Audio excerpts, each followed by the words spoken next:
She's still laughing.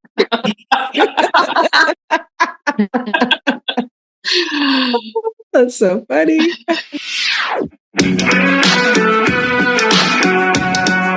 Welcome to 5 Lemons Left. We're the real stuff, the lemons making lemonade. So pucker up, because we're going to be discussing our life's lessons and the nitty-gritty details of our spiritual journeys.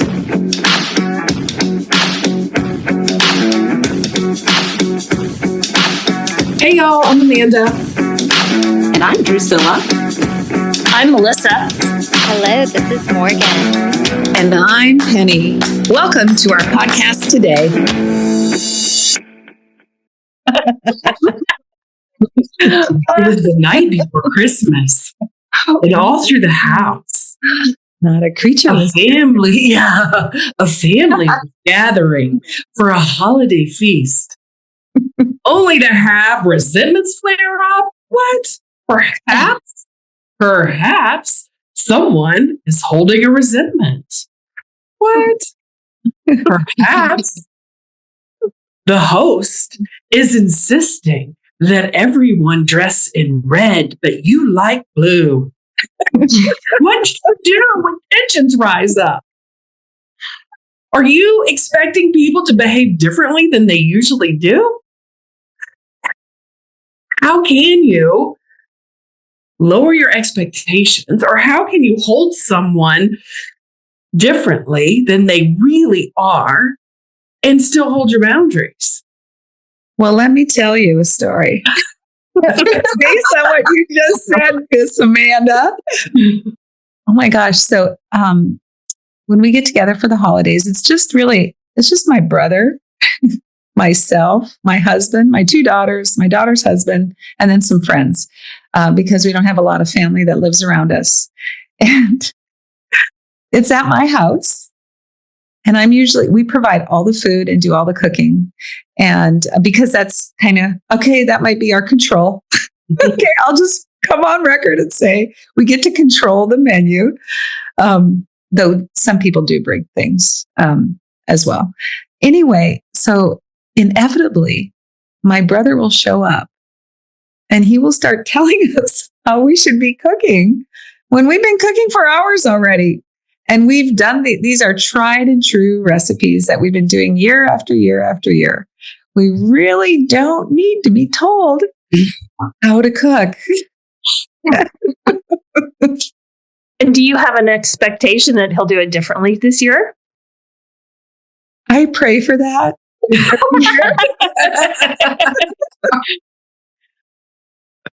Yes. Isn't that like the definition of insanity that everyone talks about, expecting it different? Okay. Yes. Thanks for catching me on that one. Which is the answer to your original question when we were talking before the episode, which is, what's the definition of dysfunctional holidays? That. Yes. God, expecting it to be different. Oh expecting something different. Yeah. How many times have we went into holidays or even into any family gathering? It doesn't have to be a holiday. I mean, we get together with our families when we're not in holidays, right? And we can walk in with expectations and hoping that someone will behave in a certain way. Yeah. Doesn't always happen. Yeah. So then how do you manage that? How are you managing him coming in this year? How are you going to do it differently? Okay. Well, first of all, I'm going to breathe. Did you see that? Did you just hear that big inhale? Yeah. You're practicing. Yeah. And what I'm learning too on my path is that a lot of times when we get into these situations where we're starting to get triggered, we stop breathing. Oh, yeah. And when you stop breathing, what happens to your brain? Shuts off. You can't access that higher part of your brain that is, loving and kind and compassionate and willing to listen and learn if there's something to learn. So obviously I need to keep breathing. And a lot of too, I can go into future tripping or past tripping, like maybe something he did in the past kind of still is pissing me off. And so then I bring that into today. I project it into today, and then I project it back on him. And so being in the present, like they say, when you're washing the dishes, wash the dishes. Mm-hmm. So like when I'm cooking the turkey, cook the turkey, or making the gravy, make the gravy, versus flitting all over the place. So staying present is probably another one that will help me. Yeah. Breathing and staying present. And what can you accept about the situation? Well, I don't think Kip wakes up. Oops, that's his name. Sorry. Can you blur that out, Drusilla? When my brother wakes up, I don't think he wakes up and says, I'm going to go piss off Penny today. Right. Are you sure? Well, I sure hope so. So I have to look at the positive intent. Like, I'm sure there's something positive about what he's saying. He's at least 10% right with what he's saying, right? At least 10%. And so I can, there's a great tool I'm learning, and it's, I can say, oh, what I like about that idea is, and then find something that I like about it, and then say, and what if we did it this way? Or, bring up another idea, so that I'm not just slamming the door on his idea, but I'm keeping it open and curious, and exploring what are some other options, versus just slamming the door shut, because I think I know what's best. Yeah. Does that help you? Yeah. Yeah. I have a question. So you mentioned past grievances that you're carrying over into now. So have you cleared up those? And if not, how are you going to do that? Shit, Drusilla, I'd probably have to be journaling and writing for years. I'm working on it. I think, one of the things, as long as I get partnered up, do my spiritual practices in the morning, which includes some breathing exercises, prayer and meditation, reading some spiritual literature, doing maybe some writing about, I can write and create how I want the day to go, right? And then live to it. Yes. It's just like when you write your eulogy, you can write your eulogy today and then live to it, So that's I can write up how the holidays are going to go, and then set that intention that this is how it's going to go. And it's going to be great. I mean, it's just for maybe an hour or two that this happens, and then it's over. You laugh, Melissa. Yeah. See, isn't that interesting? So I'm having a whole different take on it. Last episode, we were talking about like holding grievances and showing up for the holiday. And then we led into compassion. And I asked Drusilla, how was her family member? Like, how can you see compassion in that if you were to put yourself in, that situation?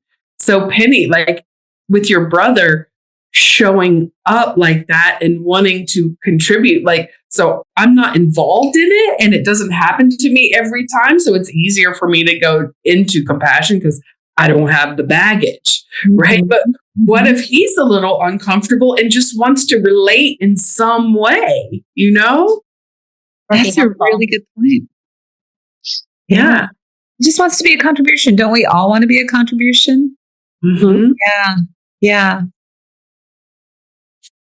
Did I answer that, Amanda, or is there more I should be saying? No, I was just, if you were to put yourself in your, if one of the tools is compassion, right? Like actually putting yourself in whoever's annoying you, to have, when I can find compassion for someone that's annoying me, it melts away, right? Because then I see it through a different lens. So that's kind of, one way to deal with someone that's annoying you is to get in there with compassion. So. Well, and I love that you said that, because you can, I've also learned that if you can see that other person as a little, happy, full of life's essence 5-year-old, then it's so much easier to get into empathy and compassion for someone because they're just being their true essence self, right? You see them as that.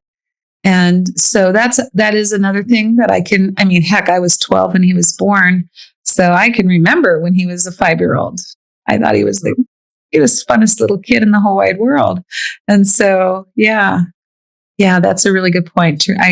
Empathy is a superpower, and compassion is definitely a superpower when it comes to tension in the family.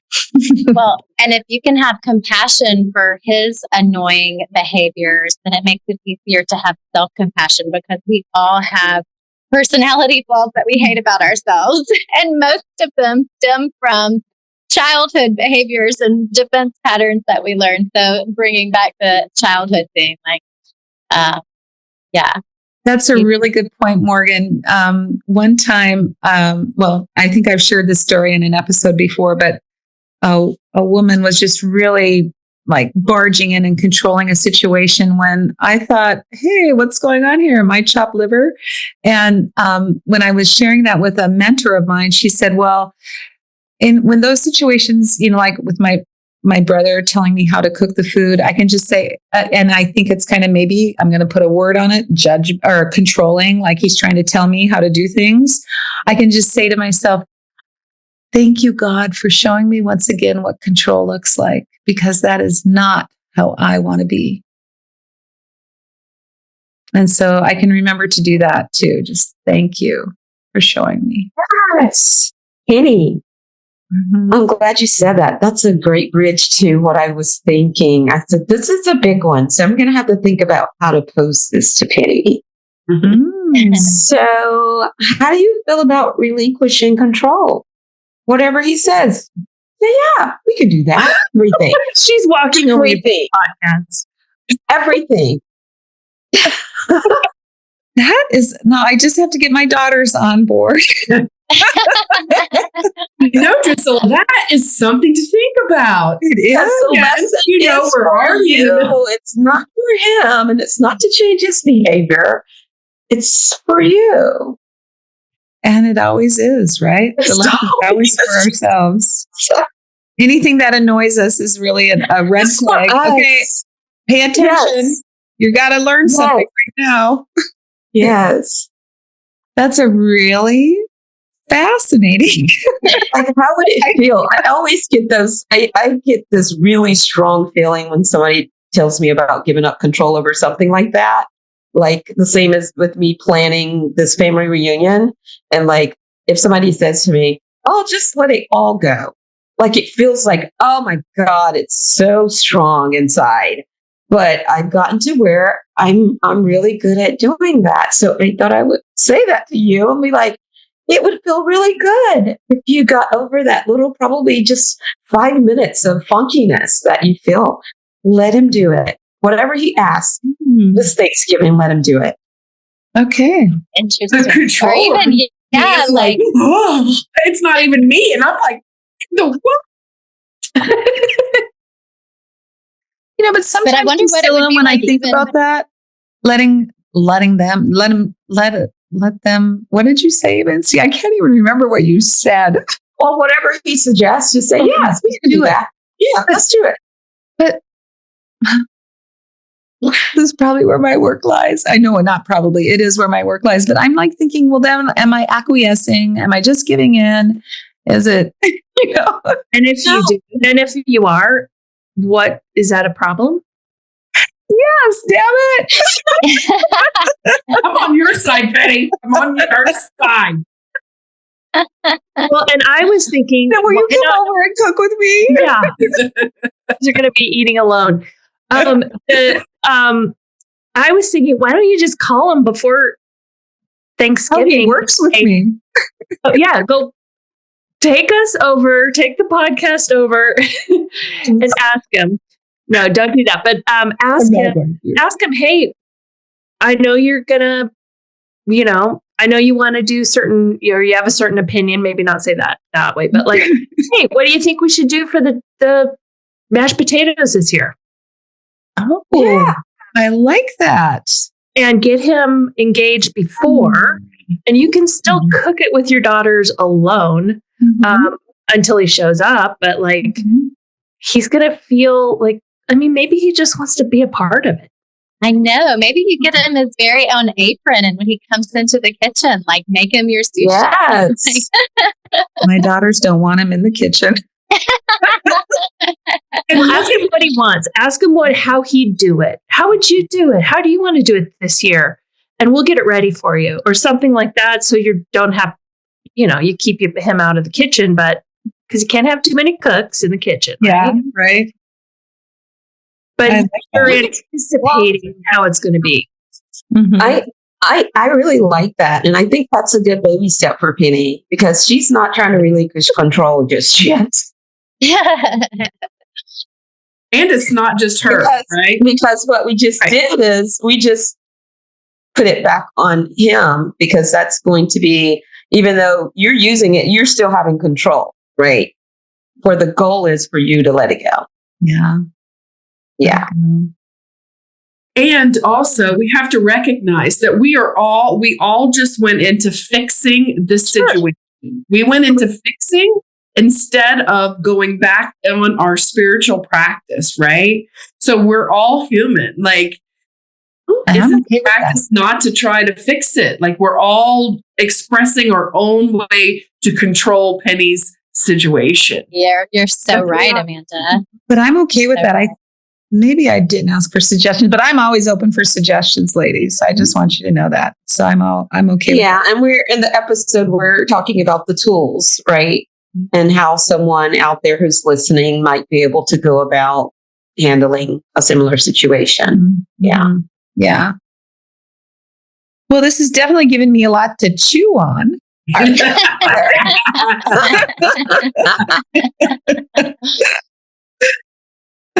So, I mean, there must be some other tools. I mean, you've all had these situations show up in your life too. So are there other tools that our listeners can latch onto and put into play for the holidays that you all have practiced or tried? Well, I have a simple one that it's not even necessarily mine, but just like from years of listening to someone in my family complain about someone else in my family who never helped clean up the kitchen afterward. All the other women helped, or all, not even just women, but like, there would always be a bustle of people in the kitchen helping clean up, except for this one person. And this one person would always complain about it. And this went on for probably 15 or 20 years. Wow. And finally, they learned about each other that this person just liked to sit and relax after dinner for an hour or so before getting in and starting to clean. And then she would happily participate in the cleaning. And it was like, just by having a conversation about it, these years of built up resentment and tension just dissolved. Yeah. And I mean, so sometimes, like, people pleasers that we are, confrontation avoiders that we are, these ridiculous, silly, uncomfortable resentments fester unnecessarily when a simple 5-minute conversation could dissolve and resolve them. Yes. I love that, Morgan. Great point, Morgan. Yeah. Okay, who else? I'll go. Okay. Please, Melissa. I just had this experience with my mother. I just called her and I said, I don't cook. And I don't want to do it. It's not it would not make me happy to put on a big meal like that. So we've done in the past, we've gone out for dinners that I love because someone else is cleaning and cooking. But we traditionally go to a friend's house and there are going to be 30 people. and we're all bringing food, and it's fun, and we all are old friends. We enjoy each other very much. So I just say, like, see what serves you. Like, there's whatever makes you happy. Like, it makes me happy to do that. So those are my tools. I do it. Yeah. So simple. Do what makes you happy. Is that your tool? Yes. She's happy not to cook or host. I can hear people, listeners, maybe being like, but is that selfish?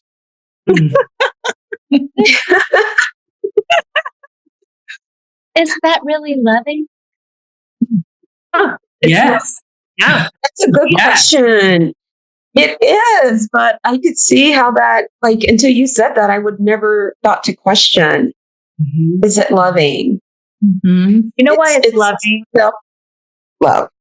Yes. It is self-love. And what's loving about it is my family doesn't have to spend a whole day with an angry, resentful woman because I did it for everybody else.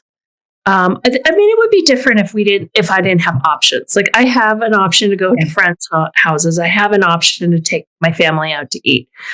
But if I did it and did it against really not wanting to do it, I would spend the rest of the day being resentful, angry, short, not very fun to be with. Mm-hmm.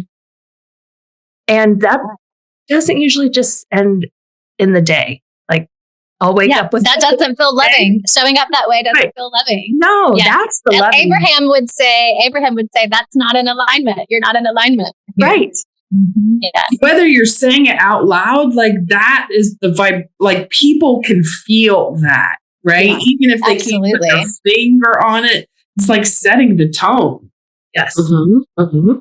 And I'm really real is that I also have an 18-year-old and a 21-year-old and a 60-year-old. So it might be different if they were still little, right? If they were, to be honest, like, I think I would probably try to do something for my children if they were still small. But there was a switch to, like, let's make it easy and nice on all of us. Mm-hmm. Mm-hmm. Thank we you for are indulging my officially- question because Yeah. I've had people throw that up to me, like, it's like, tell me that that's being selfish when I do this self-loving thing. So I think that is the common. I mean, it's the opposite of how most of the world works. It is. Yeah, so we are essentially letting everybody off the hook. Anybody out there? Yep. You don't want to cook. You don't want to go to the same holiday function that everybody's at that you know is going to have contempt towards you, or that you have contempt towards, and you can't see your way through it, being compassionate and loving, then don't do it. Yeah. And the woman, my very good friend who we go to her house, she and her husband used to do all the food. And even they have decided, we get resentful. So they now ask people to bring certain food, and it's a real community thing. And even they have taken care of themselves in a certain way, and they have boundaries of what they, and so they can enjoy their Thanksgiving as well. So that's how we do it. Boundaries, communication, those are tools and skills, right? Mm-hmm. Mm-hmm. Tools, and like having to practice that is a big deal.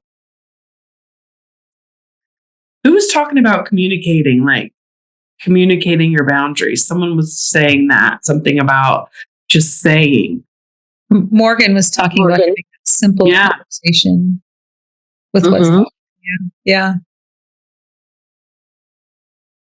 So has anyone here had to have like an uncomfortable conversation recently just to state a boundary? Yes. Yeah.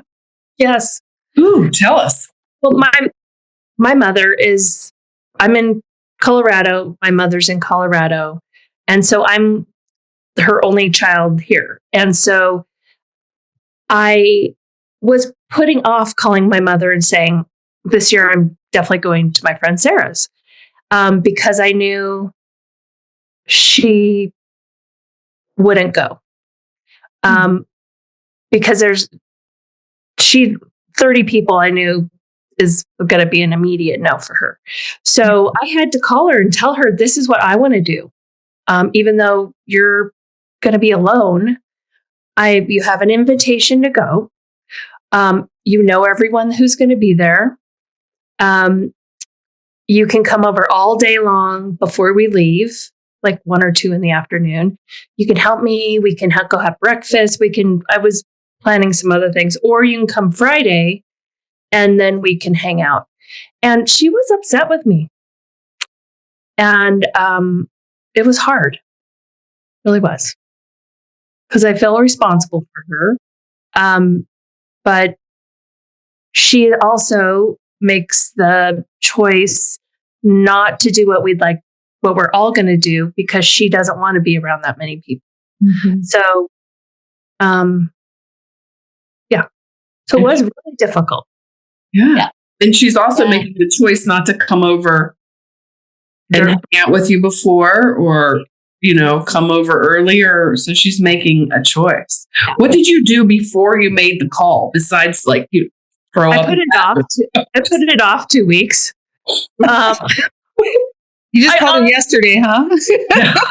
Yes, I did, Penny. And yes, I did. This is Tuesday before Thanksgiving. That's how scared I was. Yeah. So yeah, she could have picked the phone up and called me. Absolutely. And so what are we doing for Thanksgiving? So, I understand that she's depending on me now for a lot of stuff. And it just is how it is. I actually opened the conversation with, I don't cook. And so we're not having a Thanksgiving here, and we're going to my friends. So anyways, that's how I broke it to her. And it was really difficult. Made me sad. Did you partner up? What tools did you use before you picked up the phone? What was did you set an intention? Walk us through the process, because making those uncomfortable calls is something I'm really working on, is finding the voice of not being afraid of uncomfortable conversations. So I really want to hear your whole process. And I'm so proud of you for doing it, actually Me doing too. it. Yeah. I'm so glad you're asking these questions, Amanda, because it's true. This is a spiritual practice, and it is a toughie. It is not an easy one. Yeah. Yeah. Now that you've had to explain it, Melissa, the self-love part is really resonating even more. Mm-hmm. Thank you. Well, first of all, I don't think it was a shocker, because, I traditionally do not have big dinners. So really I had to talk to my sister. I had to get support. My sister really encouraged me to do what makes me happy, and that I was getting down on myself, and she did remind me that my mother had choices, just like you said. So that was very helpful. So you phoned a friend. Yes. That's good. No, I'm saying this is all good. Yeah. You sent it out with someone else. I got support. I phoned a friend, and I stuck to my guns. This just is what works for my family right now. So, and especially me. And of course, I try to stay present. I try to when we talk about partner up, it means praying for help, or, from our creator or God or the universe, support. And I did that. I, just quieted down to know how really to break it to her. Mm. Is this the first year you haven't done something like going out to a meal with her? No. Okay. So, okay. I just was curious about that. Yeah. As a recovering people pleaser, I've started to ask myself, what would please me now? Ooh. Ooh. I like that. Yeah. And so I love that you really thought about what would please you, Melissa, and then you took action on it. Because Yeah. as a people pleaser, we usually we just let our stuff go to the wayside. And, I've made this person upset, so I must go do what they want me to do. Well, it would also really please me if she wanted to come hang out with me. Yeah. And Even on Friday, right? even Friday or Thursday, and just have time where we all hang out. So, It's not like you're going to be cooking or anything. So, yeah. I told her I'd take her out to lunch. That's as good It as sounds like your little girl is hurt and her little girl is hurt. Oh, that's a good observation. Mm-hmm. Yeah, so I like this that listeners can go through this because you can see how those things happen, like in communication. My little girl inside gets hurt because my mom is upset with me, and hers because she wasn't included. I think she thinks that. So, yeah. And then, so I guess we can choose to act out of that place, or we can choose to act as loving adults. And I guess a loving adult decision would be, I really want to spend time with you. And if you don't feel like going to be with 30 people on Thanksgiving, I fully understand that. And let's do something else at a different time. Yeah. So, and you know what? The other thing is, I do plan on calling her and saying, it feels to me that you're upset, and I'm sorry that you're upset, but this is how it goes. That this is what we're doing, and let's do something else. So I have to get my nerve up to do those kind of conversations, Morgan, but they do come. I have to do the same thing. Yeah. But I can see that you're troubled by it, and I'm just holding to the passion. Well, and another thing that I've learned in some of my coaches training through calling in the one and conscious uncoupling is to step into our power of that wise, mature woman that you are right now, and all of the wisdom that you have gained on your journey, and really step into the power of her before you have these types of conversations. I like that. Yes. So if you don't mind, Melissa, let's pregame your conversation with your mom, right? Okay. So what would be your intention? But first, let's step back 1 second. Yeah. Okay, so first, Melissa, what's the most amazing thing about being you at your current age? Like, what are all the great things about you at your current age? I would say just the wisdom that I have, being able to be quiet, being able to say what's in my heart without thinking that, without like having to worry about a lot, except for my and clarity.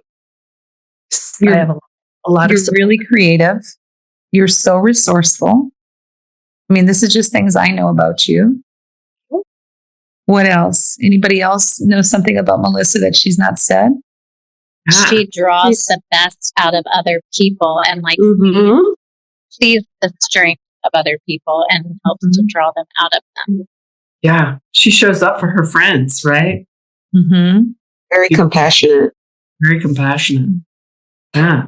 So take that all in, Melissa. That's who you are at this beautiful age that you are right now, not that little girl.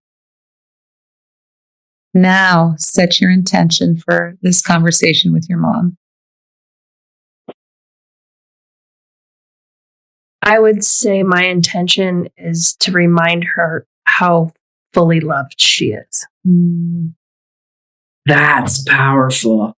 I know. This is making me emotional, and it's not even about me. Beautiful. And how she's fully loved, and I love her so much. And this was not an example or comment of her not being worthy and me not loving her. Yeah. Beautiful. She's going to receive that. She is going to receive that.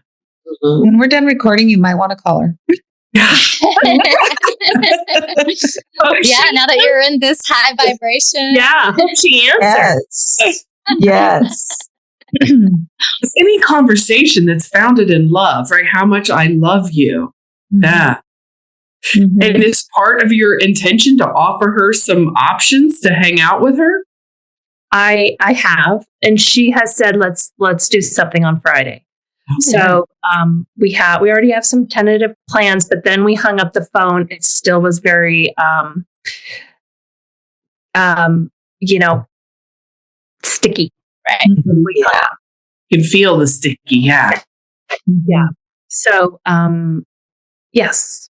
And maybe she just needed a minute to process, just like we were saying before, like those ego thought patterns of like taking things personally, they happen sometimes automatically. Yes. No matter what, you know what I mean? Even if we know better on an intellectual level, on a spiritual level, it's something that, maybe she just needed time to let it. Yeah. And I think there's a big thing about being present. She is almost 80. She does live alone. Like there are certain realities that are hers, that sometimes I think she struggles with. Sometimes she struggles being sad that she's alone, living alone. Or being lonely. Yeah, or being lonely. Which is an epidemic in the world right now. Mm-hmm. Loneliness. So this falls under the guise of fixing or oriented. Yeah.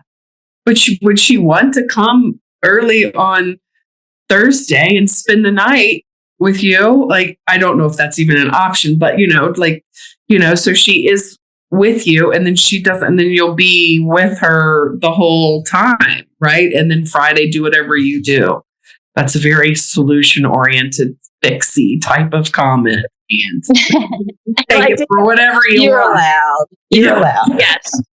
I did ask her to come on Thursday. And she said no.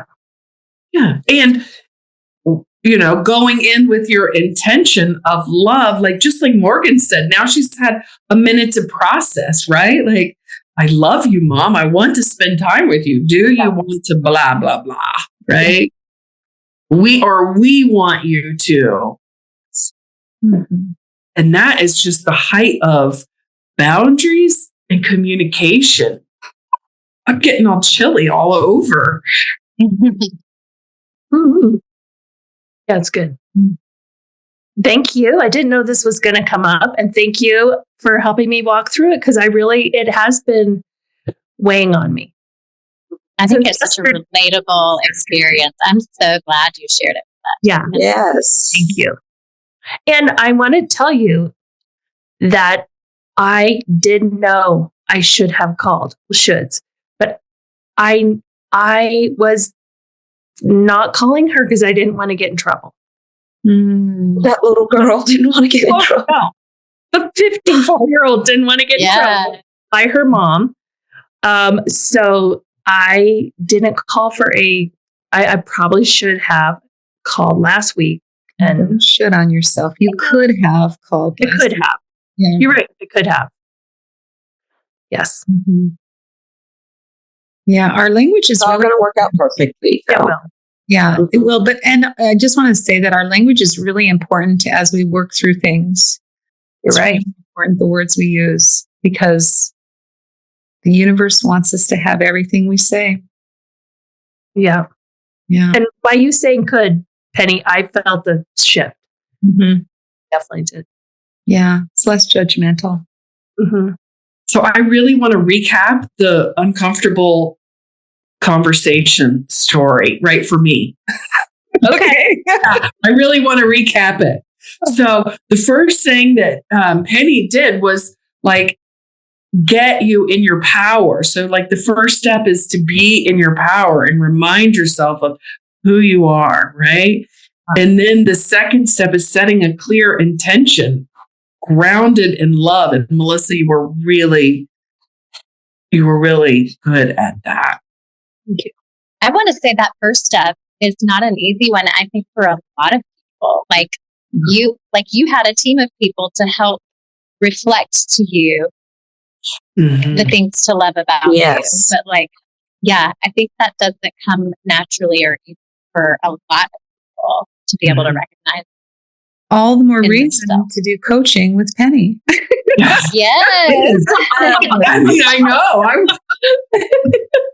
Because from that whole process, you create a power statement and then you memorize that power statement. It's a simple statement. But then anytime you have those type of situations come in when you feel like you're triggered or you're going back to that younger self versus being in your adult self, you chant that I am statement to yourself over and over again until you're back in your power. So that's probably a step we kind of What's my power statement? I am, what would you say it is?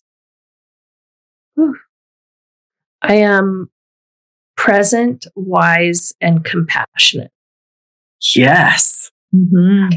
I got to write that down.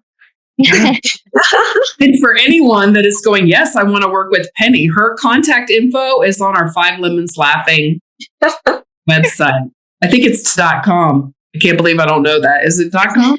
5lemonslaughing.com. Okay. Yeah. All of our contact info is there, but Penny's, if you want to hone that and have a counseling session with Penny, her contact info is there. Yeah. Thank you, Penny. Okay, so we went through the steps. So be in your power, set your intention, and then what was the last one, Amanda? You got to do it. I don't. Yeah. Have the conversation. Have your actions align with your heart. Yes. Oh, Congruency. Yeah. Oh, I like that. Thank you. Yeah. I'm writing that down. Mm-hmm. Yeah. Wow. Isn't that a great way to like show up for the holidays, right? Yeah. Like if you are going through an uncomfortable situation, is step into your power, set it loving intention, and then have your love and your action line up at your wherever you're going. Yeah. That's helpful for me. Yeah, me too. Wow. Yeah. You should write that down and publish that for all of us. For the world. For the world. Yeah. Wow. Another amazing episode, ladies, lemonettes. I have too many Post-its. I'm just going to pick and choose a couple. There's no such thing. No, do them all, Penny. Do them all. Well, okay. I got to get them. Okay. Let them do it. You are off the hook. Let them do First it. one? Yes. Let them do it. Yes. I do not have to control the freaking meal. You do not. I don't have to do it. And I don't have to cook if I don't want to. Yeah. That's okay. And then do what makes you happy. Yay. Yes. Probably one of the best things. Simple but beautiful. Yeah. And then have a simple, loving conversation about what's bothering you. Like, you don't have to be pissed at the person who doesn't want to do the dishes for an hour. Maybe Right. find some other plan for that, right? And then, the steps, be in your power, set your intention, have your action align with your heart. Mhm. That was really beautiful. Okay, I think we just solved all the holiday issues, ladies. I think everybody's just going to go into their holidays and it's going to be fantastic. Let the healing happen. Yeah. We can hope and pray for that, right? Can we circle back to that? What's the definition of insanity? Yeah. Doing the same thing and expecting different results. Yes.